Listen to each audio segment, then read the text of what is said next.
Welcome back to another episode of Particle Word for Word, the podcast where we bring Particle WA's stories to life.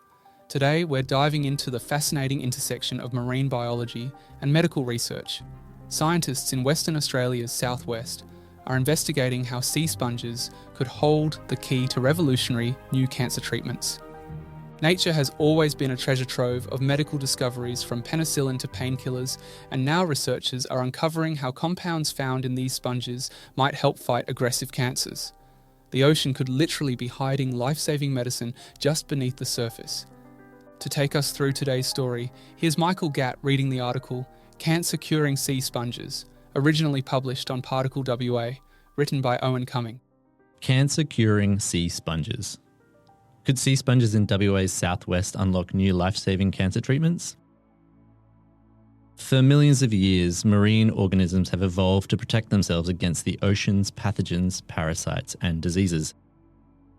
Now we may be about to reap the rewards of all their hard work. In the waters below the historic Busselton Jetty, WA researchers are investigating some of the ocean's oldest organisms. Dr. Darren Holland is an expert in marine invertebrate chemistry and drug discovery from the University of Western Australia.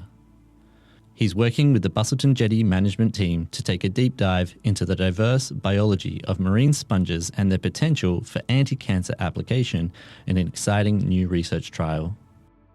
Natural chemistry. Sea sponges are filter feeders that attach to reefs and the seafloor. They're believed to be the oldest surviving branch of animals. Sponges are simple, largely stationary animals. The chemicals within their bodies have evolved to ward off predators and disease. But despite being designed for self-defense, these biochemical compounds could be used to create life-saving medicines. What we're looking for in sponges are compounds called natural products, says Darren. They're designed to interact with living systems of other animals and organisms. So they have what we call biological activity. And biological activity is a kind of marker for drug discovery. Medical treatments derived from nature aren't uncommon. Natural products are a source of many of our current drugs, says Darren. Some famous ones that people would know are morphine, aspirin, and penicillin. Marine sponges are interesting because they're a rich source of these natural products that might have drug applications. Marine cancer treatments. As some of the planet's oldest living organisms, it's unsurprising that sea sponges have unique biochemistry. This chemistry is being used all over the world to treat cancers, including pancreatic cancer, ovarian cancer, liver cancer, and more. And it's nothing new. The first leukemia treatment in the 1950s was derived from sea sponges found in the Caribbean Sea.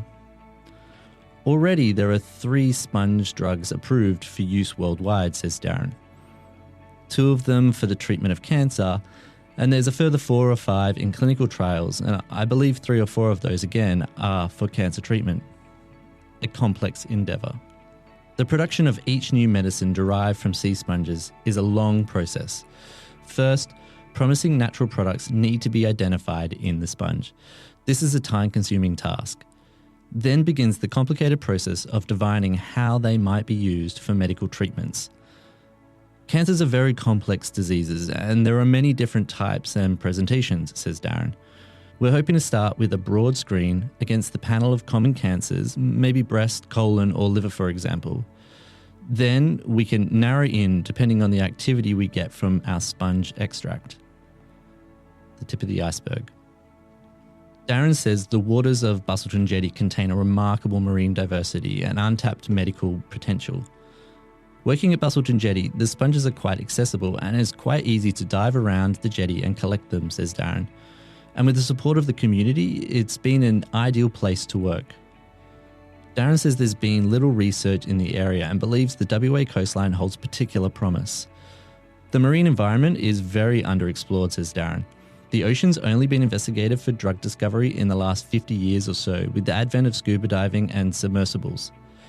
Western Australia has really unique marine biodiversity and underexplored populations of marine sponges, from Exmouth all the way down to the Great Australian Bight, says Darren.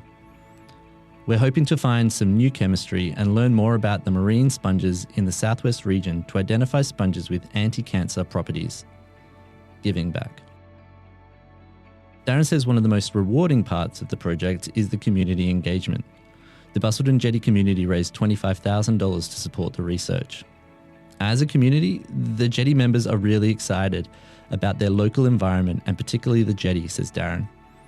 This work is just a preliminary investigation, but I think the outcomes will be really interesting regardless, because at the end of the day, the Bustleton Jetty community will learn a lot more about what they have under the jetty. It's incredible to think that the cure for some of the world's most challenging diseases might be lurking in the depths of our oceans. This story really highlights the importance of marine conservation. If sea sponges and other marine organisms are holding the key to life-saving treatments, what else might be hidden beneath the waves? It's a reminder that scientific discovery and environmental protection go hand in hand. Who knows? Maybe one day a treatment derived from a humble sea sponge could be saving lives in hospitals worldwide. If today's story sparked your curiosity, you can read the full article and more stories like it at particle.scitech.org.au. Thanks for listening. I'll see you next time on Particle Word for Word.